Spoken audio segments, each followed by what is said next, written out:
그리고 어제 있었던 국방회담 보겠습니다.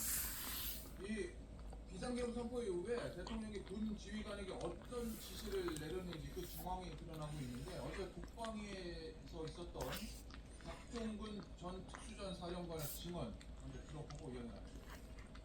대통령께서 기업분으로 제게 직접 전화를 하셨습니다. 의결 종족수가 아직 안 채워진 것 같다. 빨리 문을 부수고 들어가서 안에 있는 인원들을 데려내라 라고 말씀을 하셨습니다. 그래서 현장에 있는 지휘관들과 공포탄을 쏴서 들어가야 된다. 이 전기를 끊어서 못하게 해야 된다.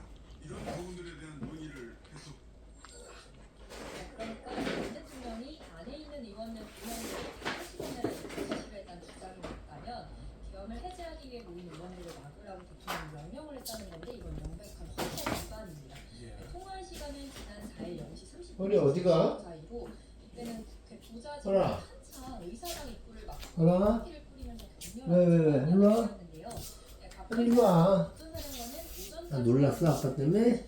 네, 맘만 보고? 않았는데 공익신고자 신청 절차를 밟고 나서 당시 상황을 진술하기로 했다라고 알려졌습니다. 놀랐구나 우리 사리가. 이 윤석열 대통령이 계엄 해제 의결을 저지하도록 직접 지시를 내렸다, 이런 증언이 나오면서 이 앞서도 우리가 잠깐 얘기를 나눠봤던 검찰이나 경찰, 공수처의 수사, 여기도 좀 속도가 붙겠어요.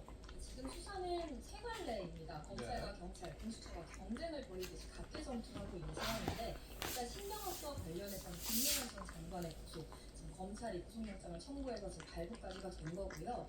경찰은 또 한덕수 총리를 내란지검에 피의자로 입건을 했고요. 그리고 공수처도 지금 선정 경쟁이 벌어지는 모양새인데, 일단 세 기관은 수사 협의를 위해서 논의에 착수하기로 했습니다. 알겠습니다. 자, 여권 얘기 좀 해보겠습니다.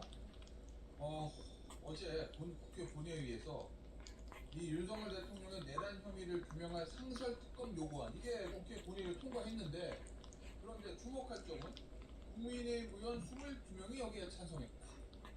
그렇습니다. 기권표를 포함해서인데요. 표결에 앞서서 국민의힘은 이 내란 상설 특검안과 관련해서 당론을 정하지 않고 자율투표에 맡기겠다, 이렇게 방침을 정했었는데, 뜯어봤더니 안철수, 김혜지, 금상욱 의원과 함께 박정아, 한지아, 배현진 의원 등 친한계 의원들이 대거 포함이 됐고요. 기권을 던진 여당 의원도 14명이었습니다.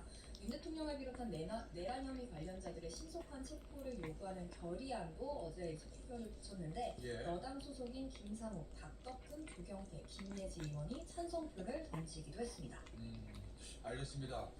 이른바 22명의 친한계, 뭐 비우는 게 친한계 중심으로 이탈표가 발생한 건데, 자, 그런데 중요한 건 이번 주 토요일에 제2차 탄핵 표결이 있거든요. 그러면 요 22명의 이탈표의 의미가 과연 탄핵 찬성으로 연결될 거냐, 이거 아니겠어요? 탄핵안 가결을 위한 매직 넘버는 8표입니다. 여러 번 이제 보도를 통해 나왔었는데, 이번 주 표결에서는 국민의힘에서 이탈표가 좀 더 나올 것으로 전망이 되고 있는 상황입니다.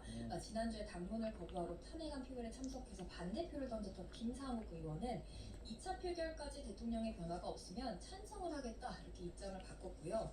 또 조경태 의원도 대통령이 즉시 사퇴를 하지 않으면 탄핵을 통해 강제로 끌어내려야 한다라면서 찬성 의견을 밝혔습니다.